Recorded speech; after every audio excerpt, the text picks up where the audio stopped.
How's it going, everybody? Welcome to the channel. This is Big Daddy Dave, and this is a map tour for a new mod map to Farming Simulator 22 called Klein Friesland. And we're going to start with the description from the mod hub, and it reads, "Welcome to Klein Friesland. The map is based on the area around my homeland. I merged different sceneries into one map, and it is 1x in size. The map is mostly based on dairy farming, but it is also has an arable farm with several fields nearby if you want to go that route. There is also a BGA located in the northeast of the map and 4 greenhouses you can buy if you wish. The buildings on the farms and most fences around the map can be sold, but not all the scenery and items are removable. The unbuyable land can also be bought, so you can combine fields after filling in the waterways and or ditches. The map also comes with a custom growth calendar by Disturb Simulations, which I modified to suit planting crops in the Netherlands. The map is recommended for the use of small to medium-sized tractors and equipment. What you can find on the map: 41 fields, 2 dairy farms prepared for the mod Realism add-on Animal Grazing, 1 arable farm, sheep pasture prepared for the mod Realism add-on Animal Grazing, 46 farmlands, 6 sell points, 3 productions, 4 greenhouses, 1 BGA by Disturb Simulations, custom growth calendar by Disturb Simulations, 12 cheese collectibles, 4 plots to buy your own farm or productions. A special thanks to Disturb Simulations for the BGA, Forage Dealer, and Growth Map, Dutch Landscape for the grass and meadow textures, Bullet Bill for the crop textures, wheat, barley, oat, and canola, Benji FS for the maize texture. I hope you enjoy the map. Happy farming." Now, there are mods required for this map, even though the mod hub page does not show them. So unfortunately, I can't go through the list of which ones are required because they just auto-downloaded and I didn't take the note of which ones were which. So unfortunately, there's nothing I can show, but just know it was quite a big list. It was a lot of the kind of like DMI 20mm Normandy mods and stuff like that. It was quite a big collection. So just so you're aware, even though it doesn't show it, they are there. Now, this map was created by Marnux mapping and is 177.57 megabytes to download. If we take a look at the map, this is what it looks like. You can see it's a bit of a miniature map, a 1x map according to the description on the mod hub. You start out down here in the southern portion of the map on your main starting farm. You start out by owning farmlands number 31, 33, and 34. 31 is a grass field ready to harvest. 33 are 2 independent fields that are actually just dawned on me. Even though they say there is nothing in them, as you can see, no product is showing here, it just occurred to me, oh no wait, are these... Okay, so yeah, it says there's no product in them, but there is a grass texture on top. These are the actual fields for your cows to kind of roam in. So I'm not sure if you're actually able to eventually mow this into a usable product, but it does show that there's empty fields underneath this. So not quite sure what that's going to be like. And there's also the main starting farm here on farmland number 33. And then 34 is a wheat field that is ready to harvest. Prices on the map do vary. Let's see, we'll start out, let's start out here. We've got a $76,000 map. This is actually something special here. I will show that off later. Farmland number 28 for $50,000, $79,000, $116,000, all these being grass. $72,000, the outer periphery here, which is $0, which is very nice. Then you go into some of the arables, $140,000. We got $72,000 or $62,000, $74,000, $77,000, $71,000, $71,000, and $73,000. Let's see, big old plot up here. Again, this is a farm here, $530,000, including these couple of fields here. Got a bigger one here for $208,000. So it's relatively cheap for the most part, especially for the size of the fields. It should be relatively achievable to be able to start off small and then work your way up, especially considering you start out with a large grass field here, as well as potentially 2 other grass fields and a wheat field that is ready to harvest as well. Let's see, we go down here to our animals. We do start out with an animal pen. We have a cow barn. Contracts are available on this map. No production chains to start out with, and there are collectibles, 12 of them to be precise. If we take a look at mods specific to this map, starting under the buy menu, there is nothing under the buy menu, but under the build menu. Under the buildings tab, there is nothing under here whatsoever. If we scroll over to the productions though, scroll down and go all the way to the right, you will see over here the Klein Friesland mod underneath there. That is a mod specific to this map. There's also the mini biogas plant down here that is a mod that is required for this map. So it looks like it's the same model. It just looks like this one in particular is kind of been modified for this map. Let's see, there is nothing under selling points, greenhouses, orchards, or generators. If we then go over to the animals tab, there's nothing under cows, nothing under horses, nothing under pigs, nothing under, or there is something under sheep. You'll see there is a sheep pasture here that is specific to this map. Nothing for chickens, bees, or others. Under decorations, there is nothing under this tab whatsoever, and under landscaping, the only thing we have under this tab is a couple of additional painting swatches, and that is everything for the mod specific to this map. Now, because we start here at the starting farm, let's go ahead and take a look at our starting equipment. If we go under the buy menu and under our owned items, under small tractors, we have the New Holland T6 155. Under the medium tractors, we have a Massey Ferguson 6718S. Front loaders, the Claustorian 639. Under fertilizer spreaders, the Amazon ZATS 3200. Slurry tanks, the Suchen VT 130 and the Spider SP 6834. Under mowers, we have the K-brand GMD 4411 and the GMD 3123F. Under tedders, we have the K-brand GF 8712. Under windrowers, the Samaz Z2 840H. Under forage wagons, the Schutzmaker Rapide 580V. Under balers, we have the K-brand VB 3190. Bale loaders, the FarmTech DPW 1800. Animals, the Anderson Pro Chop 150, which is the bale splitter, the one that tosses all the straw into the animal pens. We've got the K-brand RA142 forage mixer. Under silo compaction, we have the Dusseldorf 3000. Front loaders, we have the Quickie Q4M. Front loader tools, the Albert Forklift Grapple and the Bale Spike. Under weights, we have the 10-Winkle Pack 1500 and the Agco 650. And that is everything. So let's go ahead and make our way around over here. We have a sleep trigger here at our starting farm, right over here. We have a fuel tank right over here. We have the cow barn right over here, and a couple of bunker silos right there. We have our output for our slurry right there. Feed can go in here as well as our blown straw. Around the back side over here, we have our animal trigger, a dialogue trigger right there for 20 out of 100 cows. So we start out with 20 of them, and it's very nice. And our milk trigger is right here. Over here, we have one of our silos, and it's not a regular silo where we can put all of our grains and stuff into. This is just for seeds, mineral feed, and solid fertilizer. So that is it for that. We got a manure heap right here, and we have another silo, and this one only accepts seeds and mineral feed. So that is everything here at the starting farm. Let's go ahead and run through the bunker silo here. We'll grab the Massey Ferguson and start making our way around the map. Go ahead and turn it on.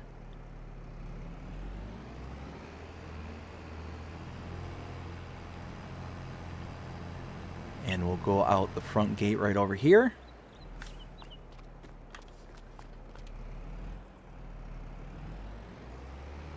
Now we'll head down the road, right across the street. You'll see directly in front of me are a couple of icons.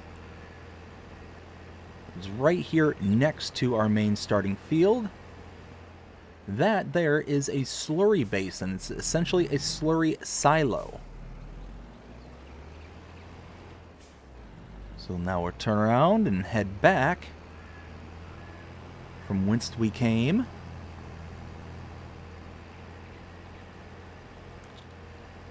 Oh, you know what? And before we actually take off, one thing I forgot to point out. On our main starting farm, we go right here. You can see there's a windmill right there. Now this is a purchasable area, but you do not start out with this. If you go to the map real quick and take a look, go to the farmlands view, you'll see farmland number 45. You can purchase this for $166,400, and then you will have the property and the access to this generator. It will start generating money for you on top of each hour. So let's hop back in the tractor here, and we will head right down the street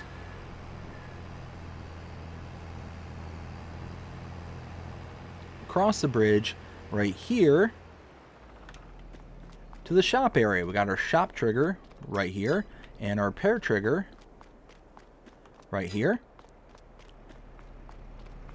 Hop in here. We'll go down this first driveway right here. And here we have the wholesale sell point right here.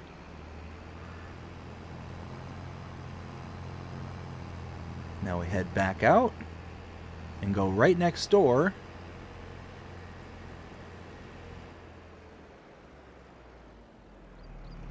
right here to the animal dealer. Now you can go to this location and use this icon directly, or any pens and pastures you have already on the map, you can use this same icon and purchase your animals. If you use this icon directly though, you will incur additional fee. That fee is associated to a delivery fee. The animal dealer is taking the animals from this location and delivering them for you to wherever pens and pastures you have already located on the map. Now, to save that delivery fee, you can come to this location using an animal trailer and park within the hash marks here and use this icon. It will then load the animals directly into the animal trailer, and then you'll be able to deliver the animals to the pens and pastures yourself. You won't have to incur that additional fee.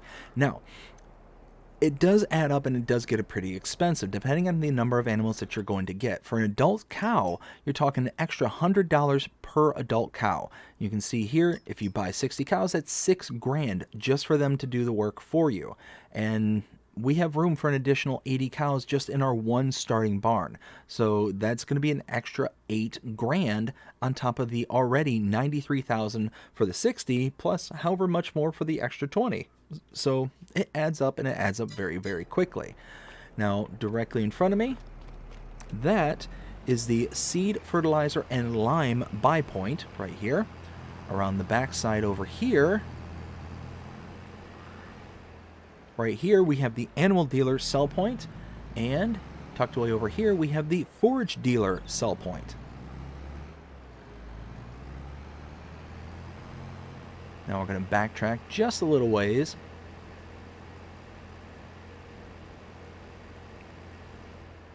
And then come up here.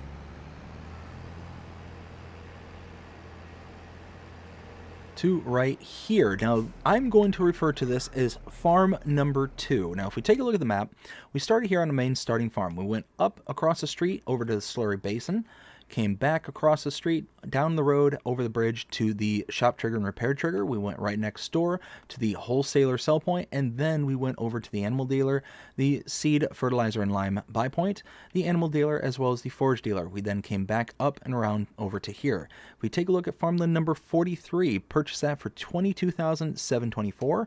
Go ahead and do that. You'll see we have some pop-ups that come up. Now, sleep trigger right here. And then through the gate, just a tiny little farm right here. Fuel tank right there. That's it. Little farm. Not a lot going on, but certainly better than nothing. Head down the road just a little ways. To my left is the next point of interest. This is the bakery. Can purchase this for $50,000. And if we go around the back, input and output. Continue heading down the road.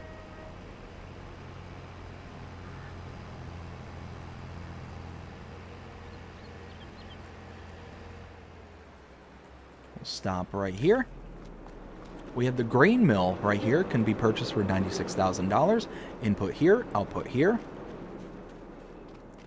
And then down here, we have the dairy. Can purchase this for $70,000. Input and output. Go run back to the tractor.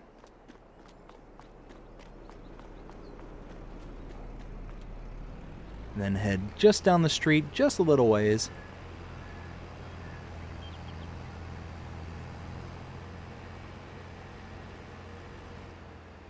Right back here.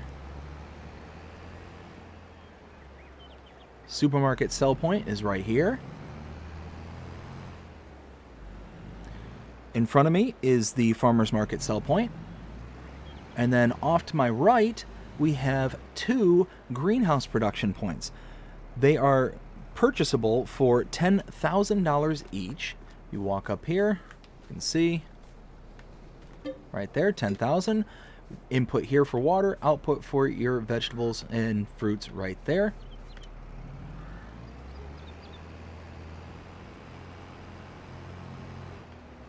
Pull out, make a left. Make another left. Head over here. We'll stop here in the intersection to farm number 3. We take a look at the map. We were here at farm number 2, went up to the bakery, then we went over to the grain mill, up to the dairy, then back up and around to the supermarket, then over to the farmer's market, and then the 2 greenhouses here. Pulled back out, came up to here to farmland number 22 for $530,582. You can purchase this, and it does come with a couple of additional grass fields. Go ahead and do so. You'll see all the pop-ups here now appear. We'll head down the driveway.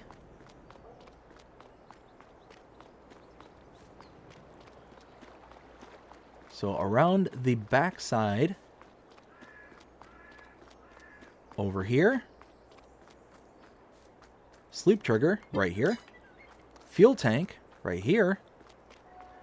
We have another cow barn here with the slurry output there. Feed input here. Come around the backside. We have our animal dialogue as well as our milk trigger here. We have 20 cows to start out with on this barn with room for 100 total. A couple bunker silos over here, and we have 2 of those silos, same as the first farm. We have one that is dedicated to seeds, mineral feed, and solid fertilizer, and another one that is dedicated solely to seeds and mineral feed. So that is it over here. Let's go ahead and head back up the driveway. And then we're going to hop in the tractor and we're going to go check out the next point of interest, which is way in the northeast corner of the map. We're going to go this way.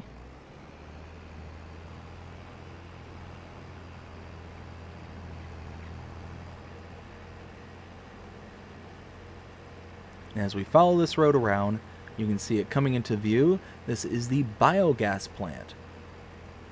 We'll go ahead and come here. Pull in.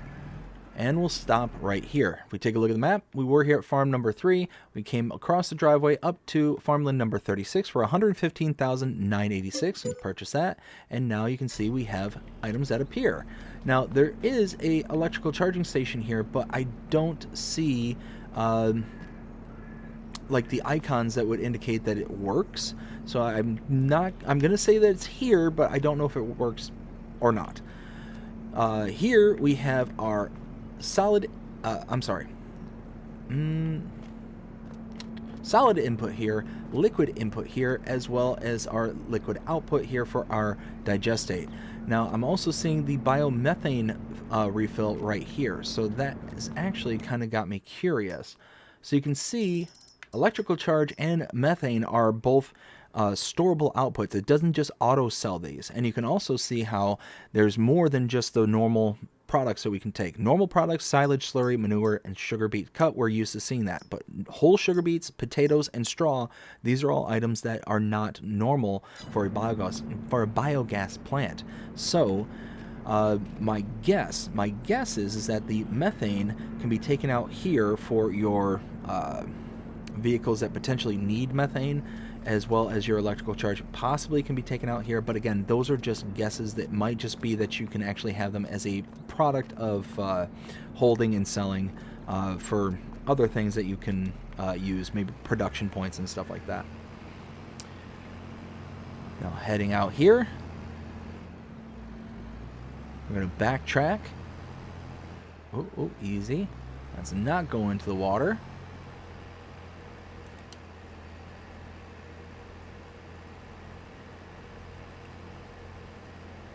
Heading back out to the main road. We're then gonna make a left, go back across the bridge, followed by an immediate right. If I can squeeze. Ooh, that was not squeezing. I didn't think thin. All right, we'll head down to this part of the map. We have a little bit of a drive to get to the other side.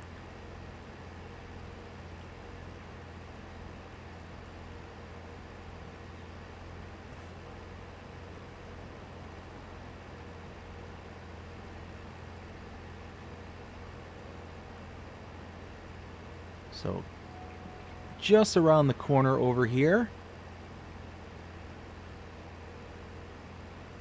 we're going to follow this road off to the left, right here. And then we'll stop. Over here, we have a couple of greenhouses that can be purchased, each one of them for $5,000 to purchase each. Right behind me is a sheep pasture. Let's take a look at the map. We're up at the biogas plant here, came down to the main road, across the bridge, down around to here, and right to this area here. We saw the couple of greenhouses. Farmland number 23 can be purchased for $76,726. And now we have all of the triggers pop up here. We have our pallet output here, our feed input here, water input here, and this should be where the animal dialogue box is. It is not. As you can see, I'm kind of walking around. It's not coming up. The actual dialogue box is right here. You can see that little left thumbstick icon just popped up. Room for 120 sheep total. You start out with 20 here. So that is it there. Let's go ahead and get turned back around.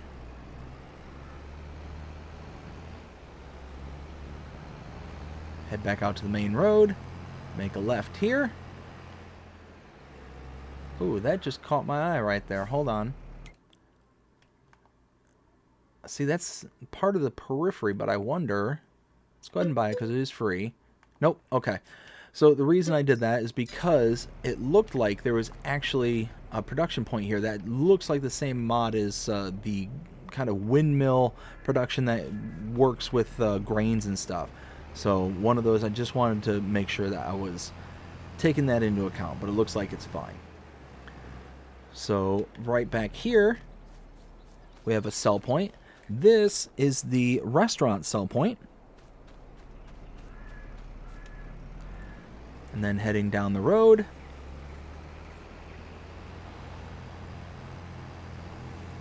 to our last point of interest, all the way down here in the corner.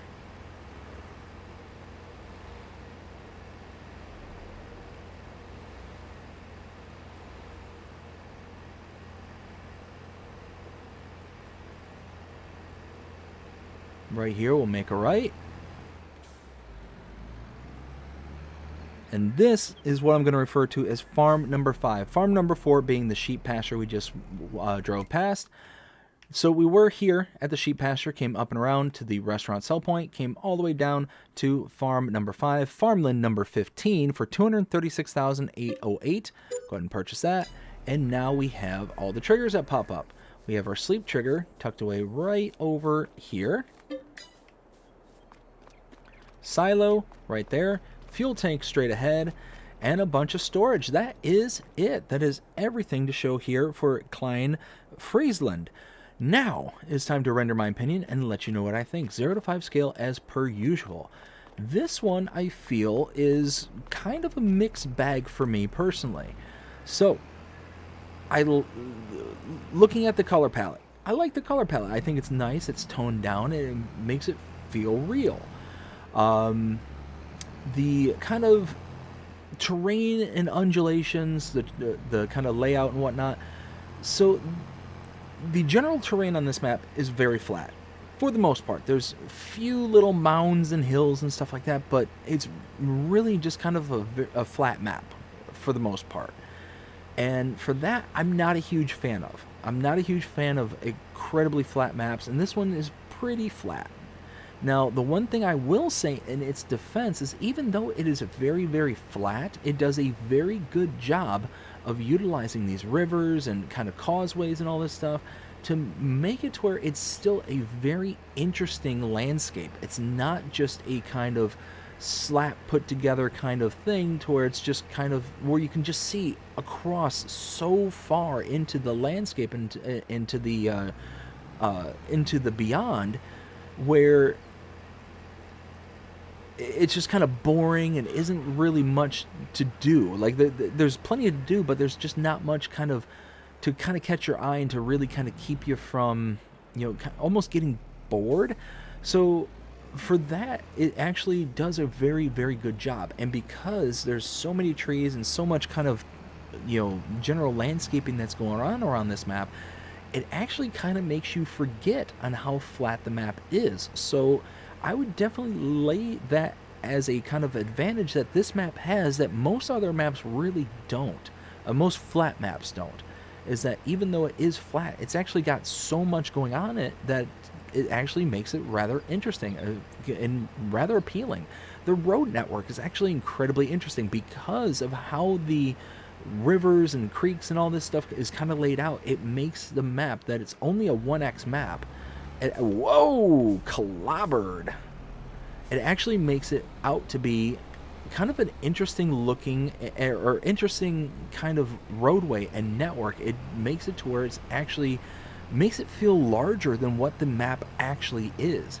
There's times where if you're driving from place to place, most times you just be able to go straight from point A to point B. This map, you're not going straight to point A to point B. Even if you were to try and field hop, you're not getting from point A to point B because of all the water that's in the way. So it forces you into these road networks. It forces you into going specific directions, and it actually makes the small map that this is into a larger feeling map. So that's actually really nice. And all in all, I think this map did a very good job on kind of not just making a flat map interesting, but also did a good job at making it out to be something almost greater than the sum of its parts. I don't know. It's hard to explain, but it does feel like something more special than a map that I would normally kind of take these maps and kind of write them off. And personally, it's just normally not my cup of tea. But this one actually, I think it's a little special. I think it's a little bit better than the average bear in this one. I don't know. It's just one of those where, even though it's got some of the standard production points like the bakery up here, it's got some of the kind of generic things that we see. It does use a lot of specific models, and it helps kind of break up the kind of general landscape, and it makes it feel unique, which is nice. I mean, it's not often that I can say this about this style of a map.